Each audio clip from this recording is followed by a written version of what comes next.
Hello guys, तर मी आहे मयुरी आणि मी 60 डेजचं इंटरमिटंट फास्टिंग कंप्लीट केलेलं आहे. सुरुवातीला मी 30 डेजचं कंप्लीट केलं आणि आत्ता 60 डेजचं कंप्लीट केलेलं आहे.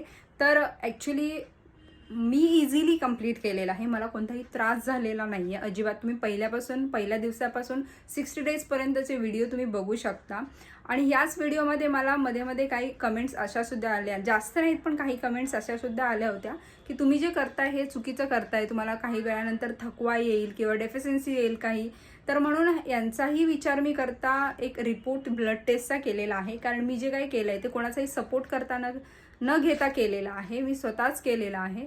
त्यामुळे मला म्हणजे मी जे करते याच्यावर माझा विश्वास होताच, पण एक वेगळी बाजू लक्षात घेता मी त्यांचंही ऐकलेलं आहे आणि मी ब्लड टेस्ट केलेली आहे की खरंच मी जे करते ते बरोबर आहे का.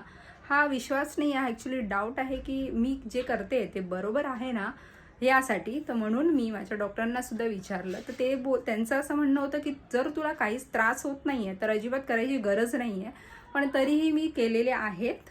तर मी ब्लड टेस्टमध्ये CBC केलं आहे, B12, D3, कॅल्शियम आणि माझं नेहमीचं थायरॉईडचं सुद्धा रुटीन चेकअप केले, म्हणजे ब्लड टेस्ट केलेली आहे. तर हे आहेत माझ्या रिपोर्ट्सचे रिझल्ट्स. तुम्ही बघू शकता, नॉर्मल आहेत रिपोर्ट्स. म्हणजे रिपोर्ट ओव्हरऑल नॉर्मल आहेत, काहीच प्रॉब्लेम नाही आहे आणि मला तसा काही त्रास होत सुद्धा नाही आहे अजिबात. मी आत्ता पुढचे 15 दिवस एक 16 आवर्स फास्टिंग आणि 8 आवर्स ईटिंग असा करणार आहे. माझा रेशो तसाच असणार आहे, सकाळी 9 ते संध्याकाळी 5 पर्यंत खाणार आहे आणि बाकीचा वेळ हा शरीराला आराम.